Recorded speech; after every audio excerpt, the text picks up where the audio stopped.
Hey, Chris Mack here. Welcome back to 3-Minute Business Tip after 2 or 3 years, I think I took off from it. I just could never stay within 3 minutes. So I'm like, why did I call it 3-Minute Business Tip? But I'm going to try. I'm really going to try this year. So I am at the end of getting to the end of January. January for people in my world, mentorship, working with startups, small businesses that are, growing, trying to scale, trying to get into the omni space. That's what I specialize in. Those first couple weeks of January are workshop after workshop, training. All the newbies are excited and you're teaching and you're just exhausted. You're sharing a lot of information. But by the time you get to the end of the month, you are more working with people at your level who are on the same page as you, and you get to share and talk with them. So I was part of a call yesterday that was really nice. I felt like I was being recharged, and it brought so many things to mind where I was like, aha, exactly. We're in completely different industries, but yes, I know what I'm like you, but I'm like this, but it's the same. We're on the same track. And it really it was really encouraging. I felt like recharged. But I was thinking, okay, well, what would I share with a new mentee? How would I take where I'm at and share that with a new mentee? Someone who's starting their business or who's looking to grow. They're maybe year 2 or year 3. And what I thought of was the practice every year, the beginning of the new year. For businesses, I usually recommend our new year be September, but that's another thing. Whatever date you choose, try to vision the end of your business. Where do you see yourself? What is your goal for yourself? What do you want? And it really helps you avoid burnout. It helps you avoid being miserable, or I would always say chained to my business. In my business, I was in the beauty and the retail space, and I was very service-based.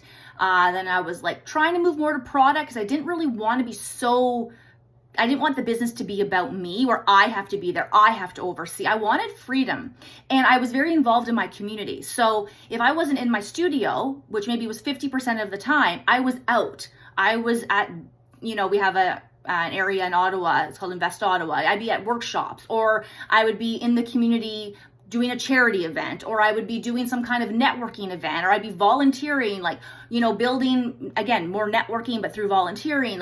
I would love to be really involved in my community, and I loved to help. I loved to teach. People would say, how do you do that? How did you figure that out? I'm like, I'll show you. And I would go to their shop, or I would go to their home-based studio.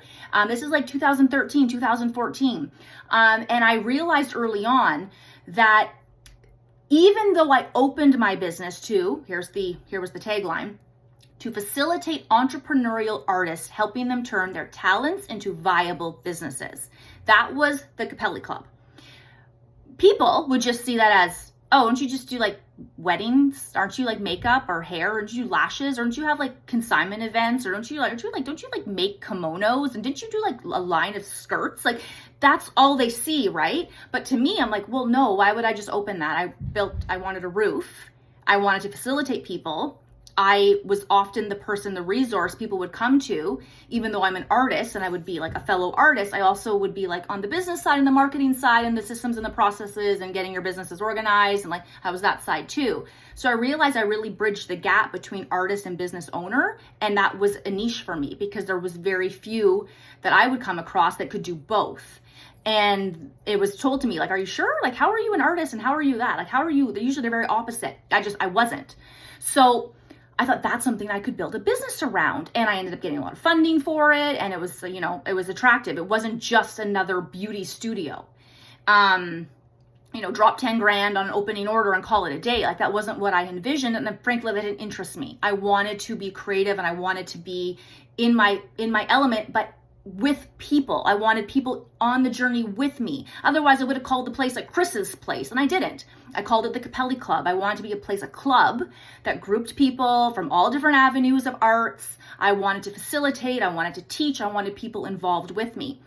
Well, that's a really nice idea, right? It's kind of like Andy Warhol's factory. That was actually where the inspiration came from. That's a nice idea. But I'm now chained to a building.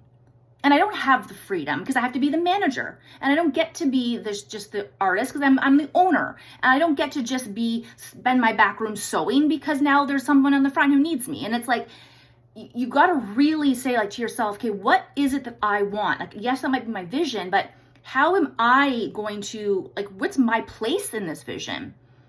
Am I going to be just at the end of the day a glorified babysitter? Am I going to be a glorified receptionist? Like, is that what this is for me?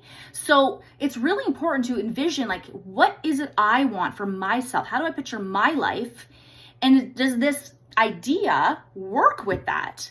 And then what's my end goal here? Am I selling it? Am I moving it on to my kids? Is it some kind of legacy, something I can move on? Am I just going to sell it off for parts, like a garage sale at the end of the day? Here's my client list. You want my like, email list, client list, whatever. Do you want my furniture? Do you want my fixtures? Here's my inventory? Like, what's the game plan here? So I ask now, early on, it's something I work with more like experienced small business owners, but now it's more of a question we ask early on. What's your exit strategy? And if you weren't able to show up for work, if something were to happen to you, God forbid, if something were to happen to you, does your business work without you? Like, what do you have in place to protect your business too? So those are questions that we ask at our level, people who've been through that. It's like, been there, done that, don't want that, want this. We're there because we've lived it, we've been through it. But newbies, it's a good practice. And they often say too, it's a little bit dark, but they often say, like, plan your death. Like, if you were to die, if you were to look back, what is something that you'd say, oh, I really wish I did more of? Is there anything that you'd say, oh, I really, if I could have cut that out of my life, I would have done that a long time ago. Like, I got rid of that a long time ago. Plan that. Think about, what does that look like to you? Because it really helps you get some clarity, and it helps you filter out the noise. Because often we do things, I'm very bad for that. I'm the type that's like, oh, so-and-so needs help here. Maybe I can change my business and I can include that because that would help them. That would give them a spot. No. And I still do that. I still fight with that all the time. I put my stuff aside and try to be like, well, I'll work on their stuff for a while. No, I need to, like, I struggle with that all the time. That's an honest, like, struggle. I have to be like, okay, no, but what about me? What about me? What about my business? So it's like, really think about what it is your day-to-day, what you want it to look like, and how does your business complement that? How does it facilitate that for you?